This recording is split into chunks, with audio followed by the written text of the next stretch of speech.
Another vote, another seismic shift in French politics. The far-right party has suffered an unexpected upset, with Marine Le Pen's far-right party forecast to come third in a poll in which they were expected to come top. For the last week, the world has been waiting, bracing for a widely anticipated far-right victory. But over the weekend, the country's second-round election results delivered a surprising twist. I think there is a sense of creeping shock of a far-right party taking possibly an overall majority, if not being the biggest party in the French Parliament, has not come to pass. Instead, an unlikely coalition of left-wing and environmental parties, known as the New Popular Front, cobbled together every vote it could muster to prevent the far-right National Rally from gaining power. Their shock victory is not absolute. The results indicate the left-wing coalition will not have a majority large enough to rule independently, and will instead need to forge an alliance with beleaguered President Emmanuel Macron's party to lead the parliament. As a result, all signs now point to a precarious future for the French people, as they drift between the country's political extremes in search for answers about their collective future. So will the New Popular Front hold? Or will this unique blend of anti-National Rally parties add further volatility to French lives?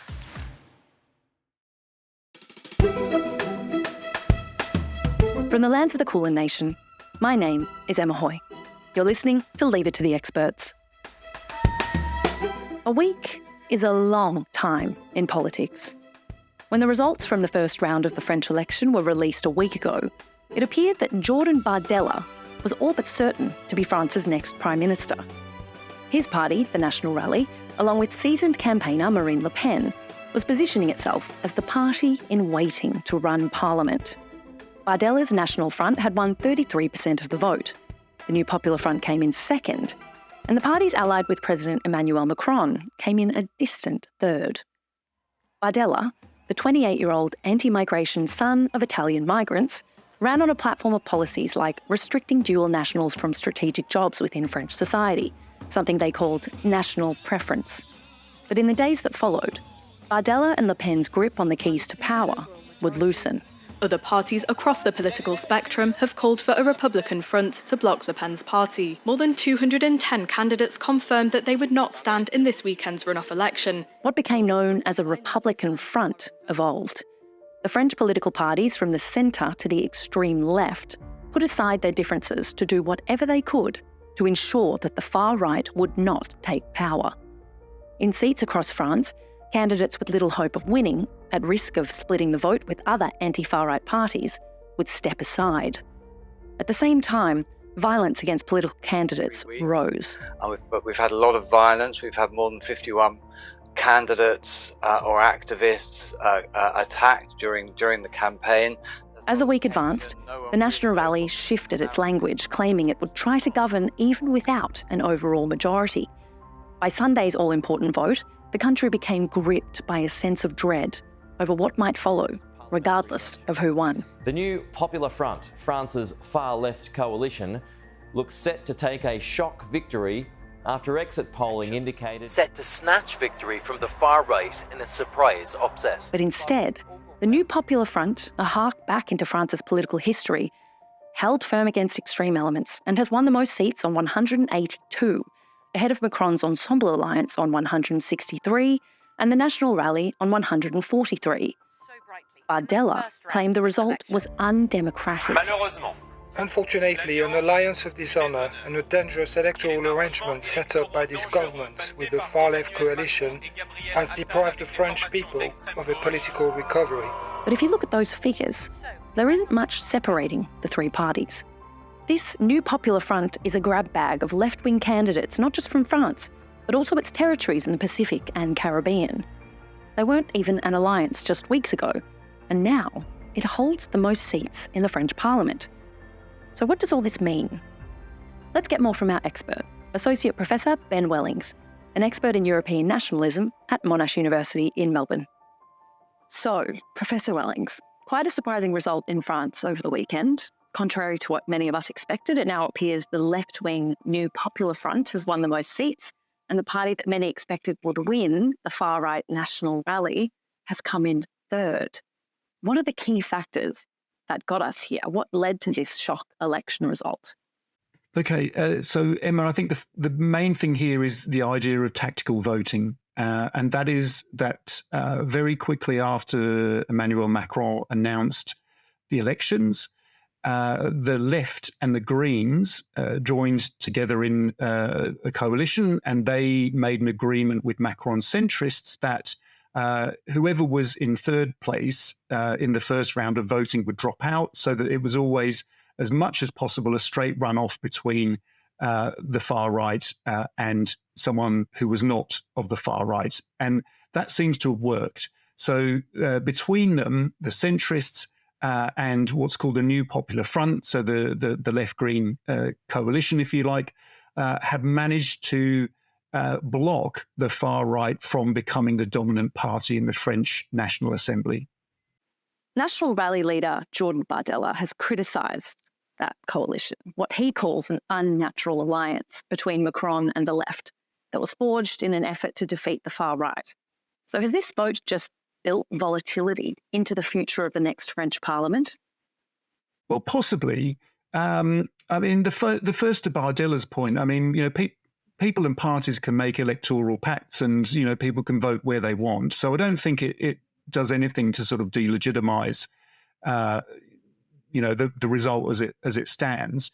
It does mean that we've got, broadly speaking, three blocks now in the French Parliament, and the New Popular Front is the slightly largest of the two. The Macron centrists in second place, and as you mentioned earlier, the Rassemblement National, the far right party, in third. So it's going to be difficult to govern, that's for sure. And we're not clear at this moment who's going to be the prime minister or which bloc they'll come from. It's presumably got to be from the New Popular Front, the largest party. Macron centrists are pretty discredited, and the Rassemblement National is in third. But there's going to have to be a lot of compromise, and the French political system is not used to this kind of compromise, unlike, say, the Italian or German political systems. And so, you know, it could be turbulent in that regard, just because of not just the political forces, but the novelty of the situation for French politics. Jean-Luc Mélenchon, the leader of the France Unbound Party, has been slated by many as the most likely to seek the role of Prime Minister. But some MPs from the president's centrist movement say that they won't work with him. Why is that? Well, Mélenchon comes from the hard left, and some of the complaints that the centrists have, and that some of the electors have expressed as well in Vox Pops and other forums as well, is that there is a sense that Mélenchon has used anti-Semitic terms, or at least members of his party have, and this has caused some disquiet, as you might imagine, amongst potential supporters, or at least people who are also opposed to the far-right Rassemblement National. So it's really a case of some of the concerns that the centrists have also about the economic policies of La France Insoumise. And these are some of the reasons why people from the centre are hesitant to work with Jean-Luc Mélenchon and LFI, La France Insoumise, which is the hard left party at the centre of the New Popular Front. Emmanuel Macron has assured voters he'll see out the rest of his term as president. But given the scale of rejection that we've just seen from French voters, is that actually tenable? Does he still have a viable mandate to govern? Well, I think his centrist party Renaissance has lost, certainly lost the mandate to be the first choice when it comes to a prime minister and forming a government. And it's a bad miscalculation. It's a political miscalculation to give your opponents an election just when they're riding high, which is what happened earlier last month after the elections to the European Parliament, which is what precipitated this whole election. And we might call it a crisis in French politics. But, On the other hand, the Rassemblement National isn't in government. It hasn't even got a plurality of all the seats in the French National Assembly. So I imagine someone with the self-regard of Emmanuel Macron will actually really just want to carry on and see out his time, no matter how difficult that is, depending on who becomes his prime minister. So I would expect to see Macron on the scene for some years yet. Professor Wellings, enlightening as always. Thank you so much for joining us. We'll be right back. Hi, my name is Andrew Jaspin, and I'm the founding editor and director of 360 Info. At 360 Info, we're providing evidence-driven, solution-based journalism, all written by leading experts. Every week, we release new and innovative news content that bridges the gap between the world's brightest minds and the global public. To be part of the fight against misinformation, sign up for our newsletters and follow us on social media, or head to 360info.org. If you're a journalist or a publisher or editor, you can sign up for our Newswire service, which is free of charge at newshub.360info.org. The election result now builds a unique form of volatility into the nation's politics. The result appears not to answer the question of what the French people want, but more so what they don't. A country that seemed poised to put its faith in the far right, suddenly, dramatically, changing direction. Played out over the course of a month, it began with the European election that punished the policies of Emmanuel Macron. The far right was in the ascendancy, triggering a snap election to decide France's future. The first round punished Macron's gamble, showing that voters didn't want the status quo. So, when presented with a potential alternative of bringing in a party with racist beginnings to power to bring in wide-scale change, the people rejected that too. Now they start again with the New Popular Front, a group that some experts fear does not know how to govern together. In essence, the deadlock that was so unpalatable to so many French people remains, and the country sits on the precipice of a very different, extremely unexpected outcome. A nation wildly swinging between political extremes week by week in an effort to solve its lived reality. This volatility, however, could still suit the National Rally. The party has surged from 8 seats in 2017 when Macron came to power to 125. Any sign of volatility would help to build their hopes ahead of 2027's presidential election, when Marine Le Pen is widely expected to push for the top job. That's it for this episode of Leave It to the Experts. Before we go,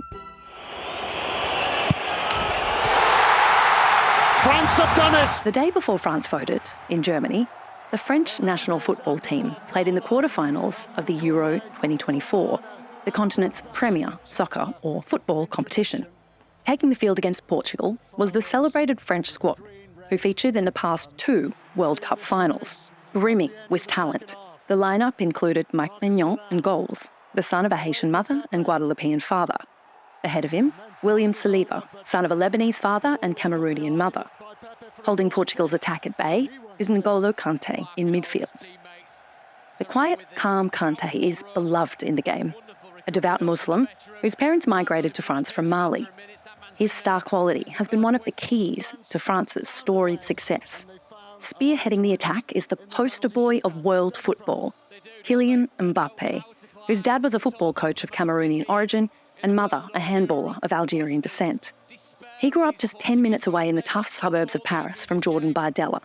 He's 3 years Bardella's junior, but since he was a teenager, he's known what it's like to have a nation's hopes for the future on his shoulders. It's this coexisting dichotomy that we'll investigate on the next episode of Leave It to the Experts. France, a nation led on the world stage by a multiracial, multi-faith group of sports people, performers and entertainers, cannot reconcile within itself the reality of its modern face. And across the channel, how the United Kingdom, even if temporary, has some sense of order as Keir Starmer's Labour Party wins the general election. After 14 years of Conservative rule, which led to the Brexit vote, a series of deposed prime ministers and ultimately the largest electoral loss in modern history. Our in-depth coverage continues at 360info.org. You can sign up for our newsletters and Newswire for journalists and learn about our work with university experts worldwide to fight misinformation. This episode of Leave It to the Experts was produced by Michael Joyner, Reese Hooker and Lachlan Gaselli. Music by Jan Skubaszewski at Red Moon Studios. I'm your host, Emma Hoy. See you next time.